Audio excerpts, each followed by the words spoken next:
tradición en la Iglesia Católica conocida con el nombre en latín de Lectio Divina. Para comprender qué es la Lectio Divina hay que entender que nuestra Santa Madre Iglesia promueve algo que es esencial para todos los católicos, que es la vida de oración. Y nosotros justamente como católicos sabemos que la importancia de la oración, es más, la centralidad de la oración en la vida cristiana, insisto, centralidad de la oración en la vida cristiana, nos viene atestiguada por el mismo Señor Jesucristo, que no solo nos enseñó a rezar, dejándonos esa culmen de la oración que es el Padre Nuestro, sino que Él mismo insistió en la importancia de la oración, ¿no? Recuerden ustedes, pedid y se os dará, tocad y se os abrirá, buscad y hallaréis, refiriéndose específicamente al hecho de la oración. Pero más importante todavía en su propio testimonio, recuerden que Jesucristo era Dios cuando estuvo acá peregrinando con nosotros en la tierra. Y sin embargo, Él mismo iba al encuentro del Padre buscando lugares apartados donde rezar por horas, a veces por una noche entera. Y en múltiples ocasiones haciéndolo al final de jornadas verdaderamente agotadoras, donde cualquiera podría decir el cansancio justifica que no rece ahora y lo posponga para mañana, cuando justamente la oración es este recurso que a él lo renovaba y lo reenergizaba. Y esa es la razón por la cual nosotros vemos que grandes santos como San Agustín de Hipona, por ejemplo, este gran santo que es una de las columnas de la teología, pronunciaba esta frase que nosotros podemos ver ahora en pantalla. Dice, la oración es la respiración de la vida cristiana. Hermanos, ¿cuánto tiempo podemos estar sin alimento? Algunos calculan que un ser humano puede resistir sin alimento hasta 40 días. Otros señalan que se puede estar sin agua, por ejemplo, 1 o 2 días. El agua es mucho más importante para la supervivencia. Pero el aire, nosotros, una persona normal, en menos de 2 minutos sin aire muere. Para que ustedes comprendan cómo el mismo San Agustín no escogió decir es como el agua o es como el alimento. No, es la respiración. Esa es la importancia que la oración tiene para el cristiano. Y por eso es que la Iglesia ha alentado tantas formas de oración, desde la oración culmen, digamos que es la adoración del Santísimo Sacramento, pasando por la liturgia de las horas, el Santo Rosario, y siguiendo por la cantidad infinita de devociones que nosotros tenemos, de oraciones por intercesión de los santos, a advocaciones específicas del Señor Jesús o de la Santísima Virgen María. Y las alienta porque precisamente lo que nosotros buscamos es cumplir con todas estas formas de oración, incluyendo las jaculatorias, por ejemplo, ¿no?, que son, como decía Alonso Rodríguez, dardos encendidos, ¿no?, pequeñas oraciones que a lo largo del día enviamos a Dios en medio de las circunstancias, sentados en un autobús, esperando en la fila de cualquiera de las cosas en las que tenemos que esperar en fila, y en cualquier momento el cristiano puede cumplir con este pedido, con esta orden, en realidad, de San Pablo: orad constantemente. Entonces, la importancia de la oración también se nos hace clara y tajante en la frase de otro gran santo, San Alfonso María de Ligorio, el fundador de los redentoristas, que decía esta frase que nosotros podemos ver en pantalla y que es un martillazo en la cabeza de la pereza que podemos tener nosotros los cristianos. El que no reza no se salva. Punto aparte. Miren ustedes, un cristiano puede hacer muchísimas cosas. Un católico puede estar comprometido en múltiples actividades, pero si no reza, San Alfonso María de Ligorio dice, no se salva, ¿no? En consecuencia, esto lo digo simplemente como introducción para entrar propiamente al tema de la Lectio Divina y comprender la importancia que tiene para nosotros la oración. Ahora, a lo largo de la Iglesia, de la historia de la Iglesia, siempre los creyentes han ido tratando de encontrar mejores formas de oración. Y eso es lo bello de nuestra tradición católica, que nosotros recogemos hoy en día, cosechamos los frutos de tantos santos, de tantos hombres sabios que a lo largo de la historia han ido tratando de comprender mejor cómo rezar de la manera más adecuada, de la manera que tenga más fruto y de la manera que nos acerque mejor al Señor. Y justamente en este contexto surgió la conciencia de que era necesario recurrir a la palabra de Dios escrita, es decir, a las Sagradas Escrituras, no solamente para leerlas, sino también para profundizarlas, es decir, para que esa palabra de Dios realmente nos toque y para que cumpla con lo que explicaba San Pablo, que la palabra es viva y eficaz, más tajante que espada de doble filo, decía San Pablo, y que llega hasta la juntura del alma con el espíritu, es decir, un lugar donde al hombre le es imposible imaginarse donde hay separación, ¿no? En consecuencia, es de ahí donde comienza a surgir la tradición y la necesidad de comenzar a orar con la Sagrada Escritura. Y ahí es donde surge precisamente este término Lectio Divina. Lectio Divina en latín significa una lectura divina o sagrada, es decir, se refiere no solamente al material que se lee, lectura divina, sino al modo como hay que hacerla, una forma de leer que sea divina, que sea sagrada. Y esto es muy importante porque muchas veces la gente lee las Sagradas Escrituras por curiosidad. Eso no está mal. Eso, al final, exponerse a las Sagradas Escrituras siempre lleva a la conversión cuando se hace con la disposición y con la intención adecuada. No se trata tampoco de tratar de escudriñarla o de partirla en pedazos como hacen algunas escuelas de interpretación bíblica, que tratan las Sagradas Escrituras como si fuera un texto clásico cualquiera. No, la Lectio Divina significa, en última instancia, una contemplación de la palabra, si podemos llamarlo de esa manera. Y justamente esta Lectio Divina se convirtió en una práctica dentro de la Iglesia.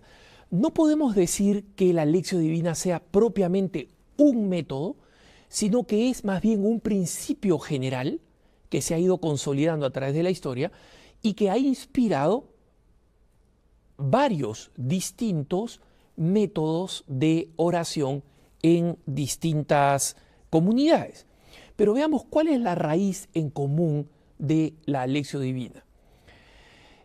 En el contexto del monacato occidental, hoy estamos hablando ya del siglo VIII, del siglo IX, estamos hablando de San Benito de Nurcia, el gran padre de Europa, que multiplica una forma de vida en común que es el monacato ya establecido propiamente, surge esta idea y este deseo de conocer mejor la Sagrada Escritura. Obviamente se trata de un contexto que permitió esta práctica, porque como saben ustedes, durante muchísimo tiempo, en toda la primera época de la cristiandad, hasta antes de que se inventara, y no solamente se inventara, sino se popularizara la imprenta, las Sagradas Escrituras eran rarísimas y costosas. No es como ahora nosotros podemos hacer, que es tener una Biblia propia en cada una de nuestras casas y Dios mediante hasta más de una. Eran objetos raros y además tremendamente voluminosos. Y por otro lado, además de tener una Biblia que ya era una rareza, había que contar con la capacidad de leer, que tampoco era una capacidad masiva. Por eso es que la Lectio Divina comienza en un ámbito de cultura el más alto que había en ese momento en Europa, que era el de los monjes. Y en medio de esta práctica de la Lectio Divina, cuando se estudia la historia de esta forma de rezar, la gran mayoría de expertos coinciden en que no existe propiamente un autor, es decir, nosotros no es que tengamos un autor al que podamos decir el autor de la Lectio Divina es tal, sino que se convierte en una práctica que de alguna manera, gracias no solamente a la práctica colectiva, sino también a la cantidad de sabios y de grandes maestros espirituales que fueron contribuyendo anónimamente a ir purificando, depurando esta forma o esta escuela de oración, si quieren ustedes, es que se llegó a lo que hoy conocemos como la Lectio Divina en sus distintas versiones, ¿no? Y la Lectio Divina podemos decir que tiene toda una historia y un desarrollo fascinantes. El formato y el tiempo de este programa no nos permite recorrer todo lo que aconteció y las formas en las que se fue enriqueciendo la Lectio Divina a lo largo de la historia de la Iglesia. Y en ese sentido, quiero que quede claro que la Lectio Divina no es un tema que voy a poder describir aquí de una manera erudita, con precisiones históricas, etc., sino que voy a poder simplemente señalar algunos lineamientos generales que nos permitan, en la segunda parte del programa, entrar a la manera práctica en que este tesoro de la Iglesia puede ser aplicado a nosotros mismos para enriquecernos. Lo que sí podemos decir es que esta tradición de la Iglesia de la Lectio Divina va a ser una fuente de la cual se van a inspirar distintos métodos de oración. Y nosotros vamos a encontrar espiritualidades tan diversas de la Iglesia, inspiradas por la Lectio Divina, como la espiritualidad teresiana o carmelitana, hasta la espiritualidad jesuita, como podemos ver en pantalla, estos grandes colosos prácticamente coetáneos de la gran reforma espiritual católica, Santa Teresa de Jesús, una mística, y por otro lado San Ignacio de Loyola, el gran guerrero fundador de la Compañía de Jesús, que en toda su primera época se convierte en el frente de avanzada de la evangelización de la acción de la Iglesia. Entonces, tanto la oración de un carácter más místico carmelitano como la llamada oración mental de la tradición jesuita encuentran su inspiración en esta práctica de la Lectio Divina. De hecho, como decía, voy a dejar a los expertos en la historia de la Iglesia, algunos de ellos especialmente especializados en el estudio de la Lectio Divina, para que sean ellos los que de alguna manera expliquen mejor los detalles históricos, como decía. Pero a mí me gustaría simplemente explicar cómo la Lectio Divina fue de alguna manera evolucionando hasta llegar a las formas que conocemos hoy en día. La Lectio Divina de alguna manera se podía sintetizar en una frase que, por si acaso, no es católica, es de un autor evangélico luterano del siglo XVII. Este autor dijo, sin embargo, una frase que pegó mucho dentro de la mentalidad católica de hacer la Lectio Divina.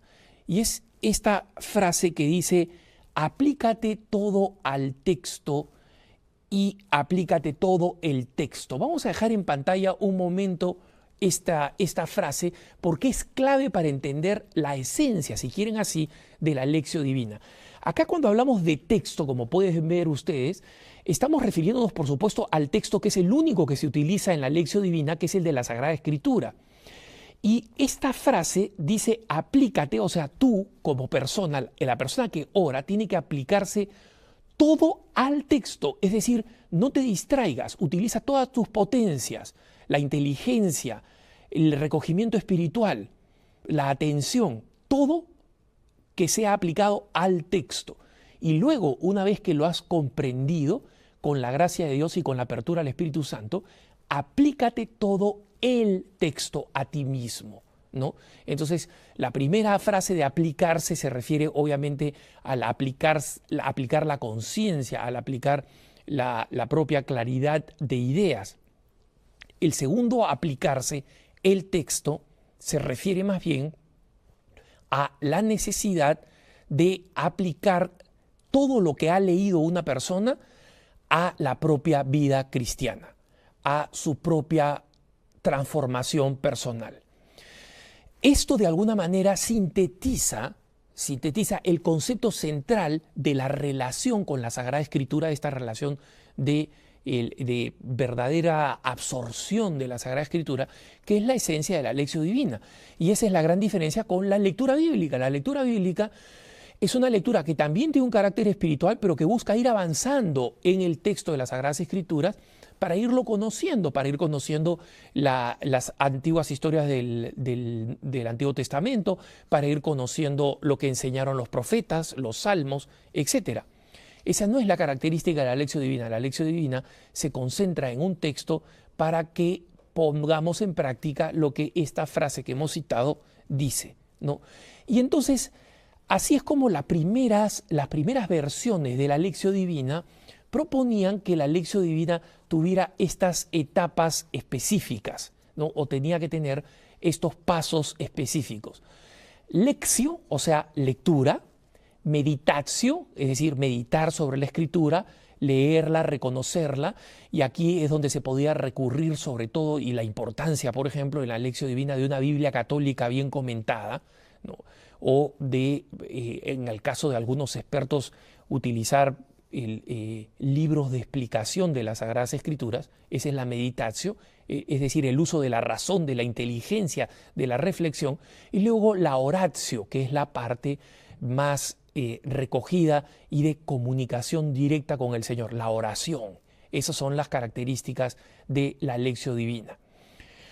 Con el paso del tiempo y sobre todo con la influencia de las órdenes monásticas de carácter más contemplativo, la Lectio Divina, según estos autores de influencia más contemplativa, tenía un paso más.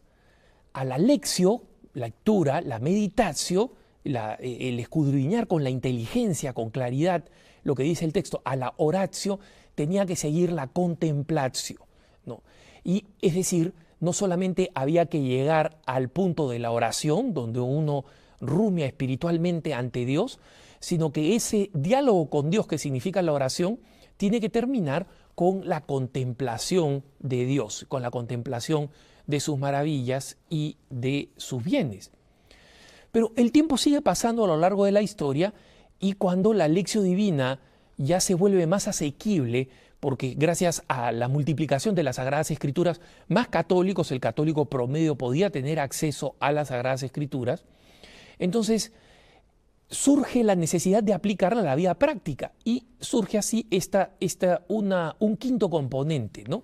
Es decir, a la lectio, la lectura, a la meditatio, la meditación, a la oración, el diálogo con Dios, a la contemplatio, tenía que seguir la actio, es decir, la acción, la resolución concreta, la puesta en práctica. Y ven ustedes cómo estas adiciones de alguna manera se vuelven bastante razonables por su propia naturaleza, ¿no? Y así es como de alguna manera se llega a estas distintas versiones. Una versión adicional surge más recientemente cuando algunos autores espirituales que promueven la Lectio Divina señalan que de alguna manera la oratio, es decir, esta parte de la oración que sigue, digamos, a la meditación, debe incluir la contemplación, que no debería haber una separación entre la oración y la contemplación. Y esto es lo que nos lleva a una versión más corriente o más actualizada, que es la que nosotros podemos ver en la parte superior de la pantalla, ¿no? Lectio, meditatio, oratio y actio. Más adelante vamos a volver al gráfico que está abajo, que nos va a servir para otra parte de de explicar la oración, pero por ahora quiero que se concentren en la línea que está al tope de este gráfico, cómo de alguna manera se resume hoy en día esto, la lectio meditatio, oratio, porque de alguna manera consideran que ya fusiona la contemplatio también, y al final la acción, la resolución concreta. La razón por la cual les explico todas estas diferencias, hermanos, no es porque quiero entrar, digamos, a los detalles más complejos o innecesariamente detallados o precisos sobre la lectio divina.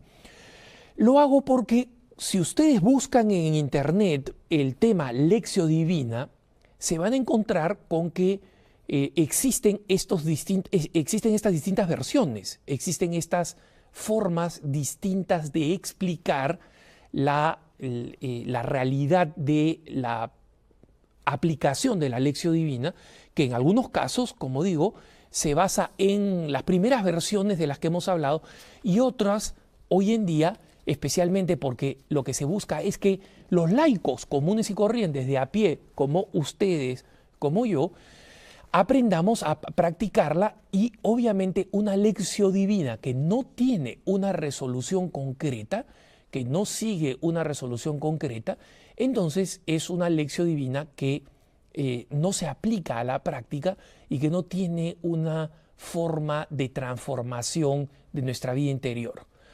Entonces, estas distintas formas, como pueden ver ustedes, han sido simplemente variables de un mismo principio. Y este principio es que nosotros tenemos que primero exponernos a las Sagradas Escrituras, ¿no? Verla, leerla, seleccionar los temas adecuados que nos van a ayudar. Vamos a hablar un poco más adelante cómo se seleccionan estos temas, de dónde provienen los temas que seleccionamos de las Sagradas Escrituras. Lo importante es señalar que, dado que la lectura de las Sagradas Escrituras para la lectio divina tienen como objetivo transformar a la persona, la selección de estos textos en las Sagradas Escrituras es una selección deliberada. Es decir, tengo que escoger aquellos textos que van a tener un contenido específico para transformar mi propia vida, dependiendo de las circunstancias que estoy viviendo o de los vicios que quiero combatir.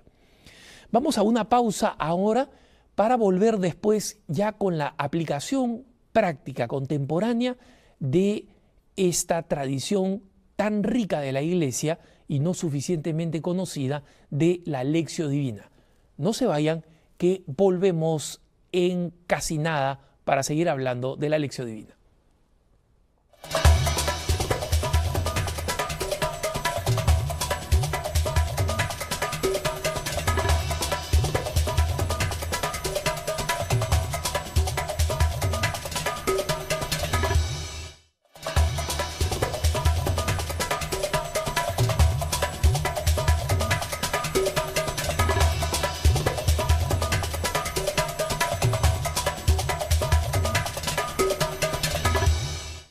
Estamos de vuelta, hermanos, con su programa Cara a Cara. Soy Alejandro Bermúdez y venimos hablando de esta hermosa tradición de la Iglesia conocida como la lectio divina o lectura divina, ¿no? Y de alguna manera se ha conservado el nombre en latín porque sabemos que hablar de lectura literalmente puede ser empobrecedor en el español, porque creemos que es simplemente pasar los ojos por un texto, y como hemos visto, la visión de la tradición católica sobre la lectio divina es mucho más que simplemente pasar los ojos por un texto.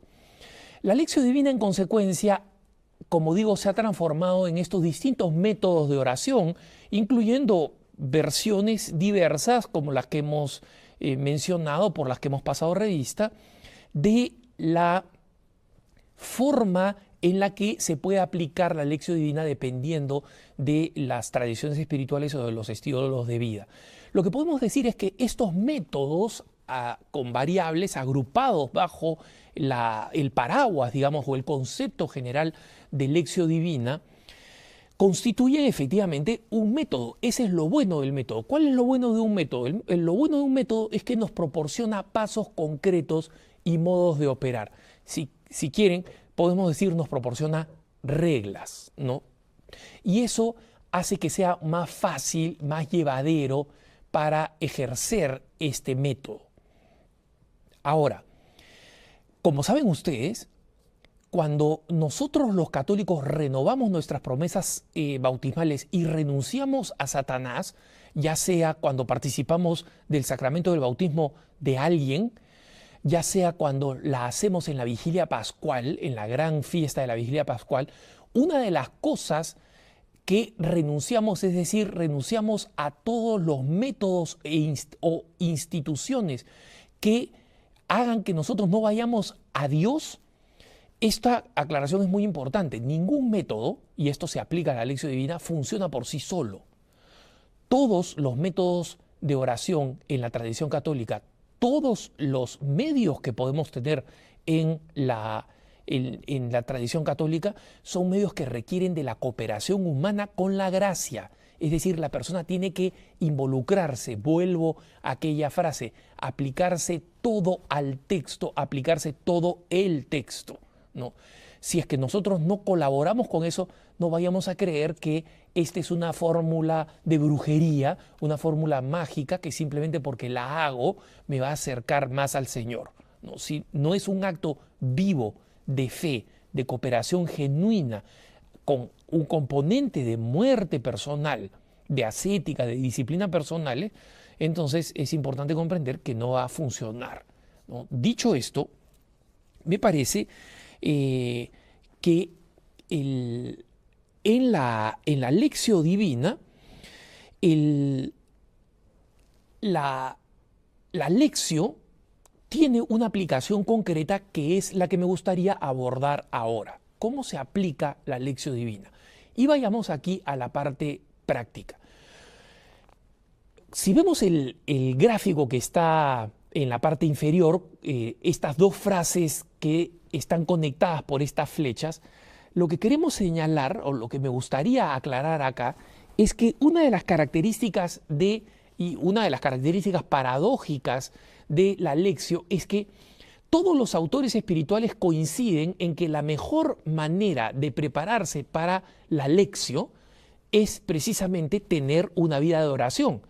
Es decir, que la oración para la vida y el apostolado se complementen con una vida y apostolado hechos oración, que van a nutrir, de ahí esta flecha que nos da una idea precisamente de retorno constante. Eso nos va a llevar otra vez a la oración para la vida y apostolado, y luego la vida y el apostolado se van a hacer oración, y de así de esta forma circular, digamos así, ¿no? Entonces, esta forma de oración es importante que nosotros sepamos el papel que cumple. Nos permite comprender que la mejor preparación para la oración es la vida de oración. Ustedes dirán, bueno, pero si no tengo vida de oración, entonces no puedo rezar. No, pues vamos a ver eso ahora. Porque como en todo en la vida, por algún lado se comienza.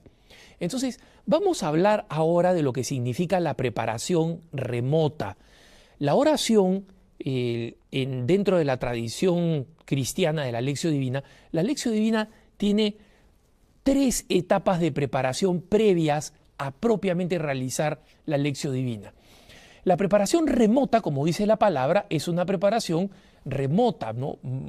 Muy anterior al hecho de sentarse ya a realizar la Lectio Divina. Y la Lectio Divina justamente supone que la preparación remota para una buena Lectio Divina sea el de una vida de gracia, una vida cristiana, una vida de fe. No va a realizar una buena Lectio Divina una persona que no tiene una vida de gracia y que está cerca del Señor en su vida cotidiana. Ahora, ustedes dirán, pero mira, yo estoy recién comenzando mi vida cristiana, vengo de un proceso de conversión, he estado viviendo en pecado, en consecuencia no tengo preparación remota. Correcto, no tienes la preparación remota ideal, la que se solicita para una buena lección divina. Pero por algún lado hay que comenzar. Y obviamente una densidad de vida cristiana, hábitos de vida cristiana, si estás comenzando por el camino del Señor, todavía no los tienes. Entonces, esos hábitos no los puedes adquirir por magia, pero lo que sí puedes comenzar a hacer es a rezar. En consecuencia, si bien la preparación remota es esta vida de fe y vida en estado de gracia, una vida sacramental que todavía no tienes, comienzas a construir esa, digamos así, cuenta bancaria espiritual. Comienzas a incrementarla. ¿Y cómo comienzas a incrementarla? Precisamente con la oración. Miren, hermanos, la oración tiene un poder transformador enorme, eso lo sabemos, pero no solamente la oración de terceros, ustedes que rezan por mí y viceversa. La oración sobre nosotros mismos tiene un poder enorme. Y yo tengo un amigo que después de haber tenido una vida no solamente adolescente, sino juvenil, extremadamente apartada de la vida cristiana, de la iglesia, de la fe y de los valores y de la moral cristiana, sin embargo, cuando tuvo un deseo de cambiar de vida, era un deseo general, él no decía me voy a convertir en un buen cristiano, sino estaba hastiado de su vida.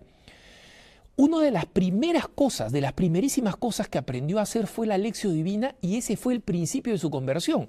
Uno diría que la lección divina de alguna manera se encuentra en la cúspide o una de las ciertas alturas de la vida cristiana, que hay que comenzar pues con las cosas más elementales. No necesariamente.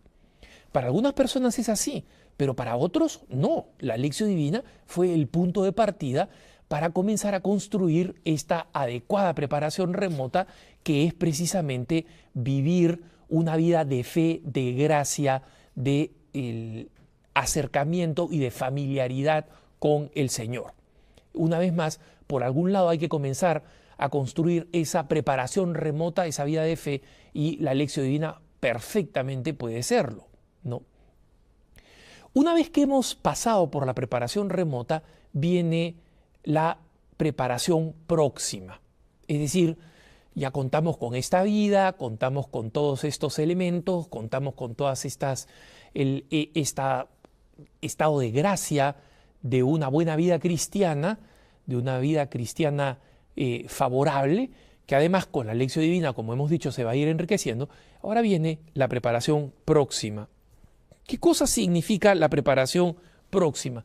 Significa que ya inmediatamente antes, o sea, poco antes de realizar la lección divina, supongamos que yo tengo programado realizar la lección divina hacia el final de la tarde, cuando regreso al hogar después de haber estudiado, de haber trabajado, de haber desempeñado mis actividades. Supongamos que esa es la hora que uno ha escogido. La preparación próxima supone que nosotros vayamos desprendiéndonos de todo aquello que va a impedir una adecuada oración, una adecuada lección divina. Y esto significa que yo tengo que irme desacelerando. Si yo, supongamos así, tengo planeado, tengo programado realizar mi lección divina a las 6 de la tarde, por decir una hora. Yo personalmente prefiero realizarla muy temprano en la mañana, porque precisamente es el momento más pacífico que encuentro y que encuentro más propicio para la oración, para la lección, y también en consecuencia para tener la mejor preparación próxima posible. Pero hay personas como grandes amigos, hermanos y mentores que he tenido en la vida, que por múltiples razones preferían rezar al ocaso o al fin del día, cerca de la noche. Y estas personas, en el momento de aplicar la preparación próxima, sabían, y esta es, digamos, la característica fundamental de la preparación próxima, que tenían que entrar en un proceso de desaceleración de aquellas cosas que habían estado realizando. En consecuencia, una persona que va a rezar, como decía, a las 6 de la tarde, ya tiene que ir viendo que las actividades que realiza poco antes de entrar a la oración tienen que ser actividades que vayan desacelerándolo, ¿no? En consecuencia, en nuestras formas de vida moderna, menos internet, dejar las llamadas por celular, los mensajes de texto, el saltar encima de los problemas. ¿Cuántas personas conozco yo casadas que llegan al hogar, tienen un tiempito para hacer su lección divina y le piden, ya sea al esposo o a la esposa, le piden a los hijos, papi, pasó esto, y le decirle, mira, te prometo que apenas termine de rezar, hablamos de los problemas. Es decir, todo lo que significa traer paz al alma para el encuentro con Dios.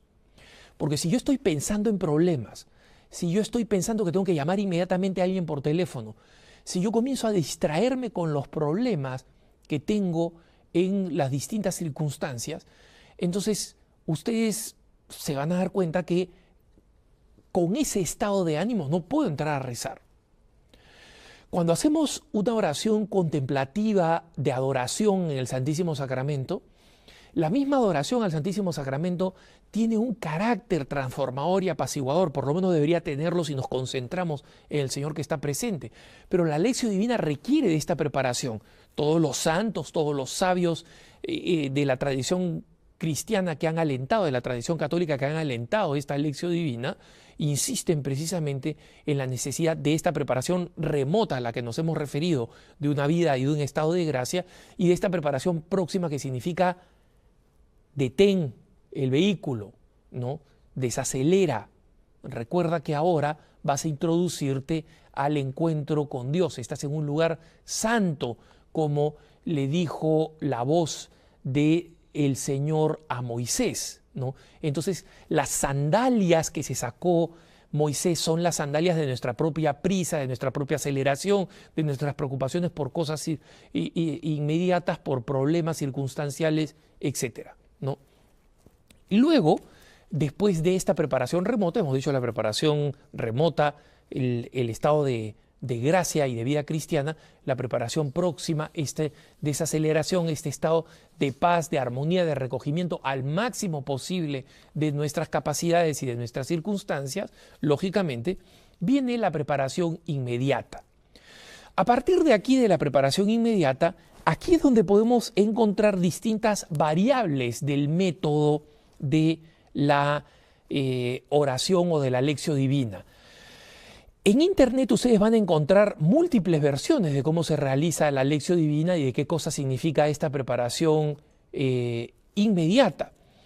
Algunas de estas versiones que van a encontrar en internet lamentablemente están de alguna forma contaminadas con la meditación trascendental, están contaminadas con componentes New Age, ¿no? De la nueva era. Pero no les va a ser difícil reconocerlos, así que no se asusten, ¿no? Van a ver ustedes versiones que suponen determinadas posturas físicas específicas que van cambiando, que recomiendan rezar ante el sol o en la puesta del sol, cosa que yo por sí mismo no critico, pero digamos, esta visión de que hay que necesariamente estar en contacto con la naturaleza, no. Los grandes santos decían, mira, ponte en una postura que no te impida la concentración. Entonces significa moderadamente cómoda. No significa súper cómoda, porque vas a relajarte, te vas a quedar dormido o simplemente no vas a estar con el grado de tensión espiritual, ¿no? Y tensión lo digo en el sentido positivo, la atención de la vida espiritual que te permita concentrarte. Pero ninguno de ellos recomienda que estés recostado en el pasto viendo una puesta del sol, porque esa es una contemplación completamente natural, no es una contemplación sobrenatural, ¿no? Entonces, cuando estamos con la postura adecuada, aquí es donde entramos nosotros a cuáles son los pasos concretos de la preparación inmediata. Los pasos concretos que les voy a proponer, hermanitos, no son pasos que necesariamente ustedes van a encontrar en otros métodos de oración de la Lección Divina. Aquí estoy compartiendo con ustedes los pasos de preparación inmediata que un servidor realiza como parte de la tradición espiritual a la que pertenezco, de mi comunidad, el Sodalicio de Vida Cristiana y el Movimiento de Vida Cristiana. Y aquí es donde nosotros podemos ver que en la preparación inmediata existen 3 pasos que nosotros debemos tomar para prepararnos para el encuentro con la palabra que nos va a transformar. Y estos pasos de la preparación inmediata son, en primer lugar, el acto de fe. El acto de fe significa un reconocimiento de la presencia de Dios. Lo primero que tiene que hacer el cristiano que está realizando el acto de la lección divina, se ha sentado, nos hemos sentado, estoy en este momento realizando mi lección divina, cuento ya con la preparación remota, vida de gracia, cuento con la preparación próxima, la serenidad suficiente. En este momento me pongo a hacer oración y comienzo en el nombre del Padre, del Hijo, del Espíritu Santo, y hago aquí el primero, es un acto de fe. El acto de fe puede ser acompañado o estimulado por un texto bíblico o no. Simplemente la conciencia de que el Señor está presente. Creo en la presencia de Dios aquí y ahora. Creo que está no solamente, como nos decía el catecismo de pequeños, en el cielo, en la tierra y en todo lugar, sino que está aquí conmigo, porque yo estoy dirigiéndome y dialogando con Él. A la fe, a esta fe sigue el acto de esperanza. El acto de esperanza es básicamente reconocer la misericordia de Dios, y una práctica muy buena para esta fase de el reconocimiento de la misericordia de Dios es que el acto de esperanza lo separemos de alguna manera en 2 partes, por así decirlo, ¿no? El acto de esperanza es, en primer lugar, un buen acto de conciencia breve, pequeño, es muy bueno y oportuno para esta fase, ¿no? Decir, Señor, estoy en pecado, yo soy un pecador, soy una persona frágil, pero yo sé que tú me has perdonado. Y eso es lo que nos mueve a la esperanza. Y naturalmente, de la esperanza, del reconocimiento de esta gracia enorme de Dios, sigue el siguiente paso de la preparación inmediata, que es el amor, un acto de amor a Cristo y a María, ¿no? Es decir, el acto de amor significa que tratemos de hacer un acto, es decir, no solamente una meditación, sé que el Señor Jesús me ama, sino un acto, Señor, yo te amo porque sé que me amas. Y sé que mi amor no es proporcional al tuyo, pero sé que en este momento, como en toda mi vida, estoy inundado de amor. Y en nuestra espiritualidad, que es una espiritualidad que llamamos mariano-cristocéntrica, la relación con María no es simplemente un elemento accesorio bonito. Es porque nosotros creemos que como al pie de la cruz o como en el momento de las bodas de Caná, es la madre la que nos lleva a Jesús, ¿no? Y entonces hay esta relación dinámica de Jesús que nos muestra a su madre y que luego la madre nos indica constantemente a Jesús. Así, cumplido este pequeño proceso, que he entrado mucho en detalle, pero no crean que toma una eternidad, para nada. Una lección divina completa puede hacerse en 20 minutos a media hora, no es una cantidad enorme de tiempo. Hay hermanos que meditan más, que la realizan en 1 hora. En algunas ocasiones me quedo yo por un tiempo similar, pero es relativamente breve, solo que tiene que ser serio e intenso. De ahí ya entramos propiamente al cuerpo de la lección. El cuerpo de la lección está dividido en estas 3 partes: fe de mente, fe de corazón y fe en acción, ¿no? Recuerdan ustedes que hablábamos justamente de la meditatio, de la oratio y de la actio, ¿no? Entonces, en la fe de la mente, nosotros justamente recurrimos al texto, vamos al texto. Un texto que me ha sido recomendado por mi director espiritual. Tienes que meditar sobre estos temas para combatir estos vicios y para tener o crear o promover estas virtudes. Y en consecuencia me han ofrecido un conjunto de textos referidos a esto. En Internet existen recursos también para ver citas de la Sagrada Escritura que pueden hacerse, por ejemplo, también del mismo calendario litúrgico, ¿no? La lectura que toca hoy y cómo la aplico. En esta parte de la fe de mente, la persona hace 2 ejercicios o toma 2 pasos. El primero es el que se llama el texto en sí. ¿no? Y aquí volvemos esto de aplicarse todo al texto. Leo el texto. Y no solamente leo el texto, sino que es recomendable que algunas personas procuren, en la medida de lo posible, preparar su lección divina. Y aquí es donde, por ejemplo, los buenos comentarios bíblicos, y por eso tantas ocasiones he hablado de la importancia de contar con versiones de la Sagrada Escritura católicas, absolutamente católicas, que estén además con comentarios y con textos paralelos, es decir, que nos refieran este texto, este mismo texto que está en Mateo. Juan, por ejemplo, el Evangelio de Juan lo aborda de esta manera. Entonces, ahí hay un poco de examen para entender lo que el texto nos dice, y eso solamente se puede entender a la luz de la Iglesia. ¿Qué cosa significa este texto? No lo que a mí me parece que significa. Pero una vez que se ha hecho el en sí, la idea es que, una vez más, digamos, como decíamos, no se trata de una lectura para simplemente conocer mejor la Sagrada Escritura desde el punto de vista intelectual. Entonces, a esta parte que llamamos el en sí, ¿qué es lo que en sí dice la Sagrada Escritura? La aplico a mi propia vida haciendo un ejercicio mental de comprensión, de aplicación, de reflexión, de meditación, ¿no? Justamente yo lo he leído y ahora me la aplico a mí mismo. Y esta es la fase que se llama el en sí, en mí, aplicado a mí. Este texto, ¿qué me dice?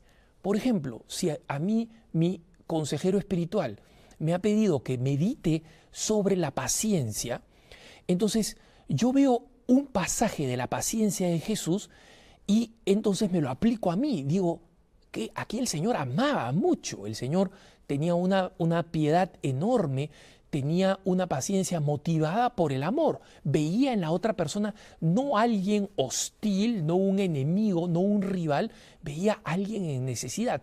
No importa cuán rudo o cuán torpe o cuán poco agradable fuera desde el punto de vista humano. Entonces ahí viene esta aplicación. Y gracias a esta aplicación, este en sí, en mí, aplicado a mí, es que donde nosotros nos comenzamos a encaminar ya hacia el descubrimiento de una resolución concreta.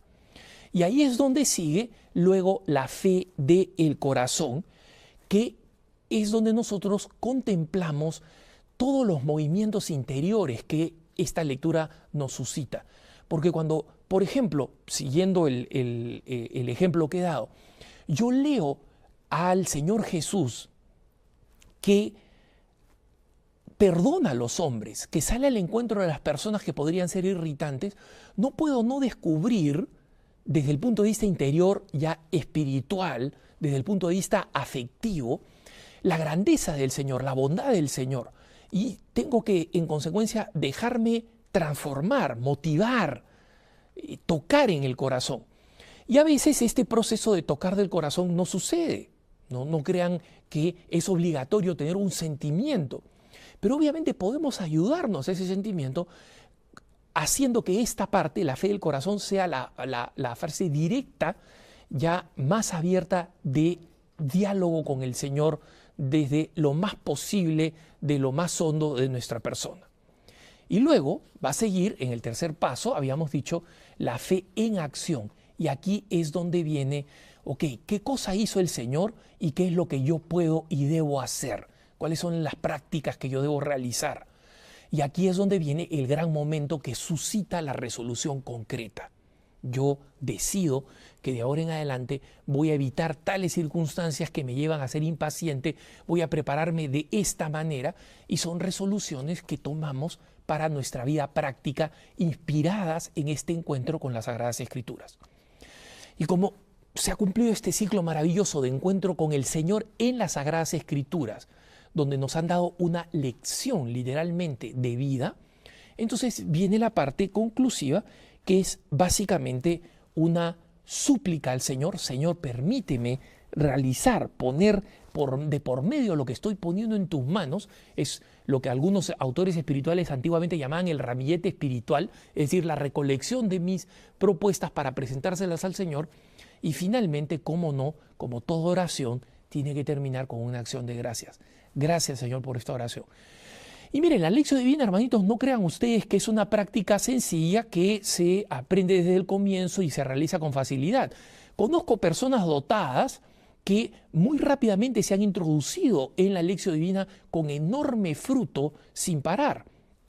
Pero la gran mayoría de los que yo conozco, incluyendo a este servidor, la lección divina ha sido un proceso duro donde uno se encuentra con que no entiende muy bien el texto, se encuentra con que no conecta interiormente, emocionalmente, se encuentra con que no sabe sacar las resoluciones, pero como todas las cosas, solamente la perseverancia en la práctica de esta hermosísima tradición de la Iglesia es la que nos va a llevar a dominarla cada vez más, es la que va a generar para nosotros esta preparación remota de una vida de gracia, de una vida sacramental, de una auténtica vida cristiana, es la que va a irnos motivando cada vez más a serenarnos, prepararnos, recogernos para realizar la vida espiritual adecuada y finalmente es la que nos va a permitir llegar a una conclusión práctica a través de la lección.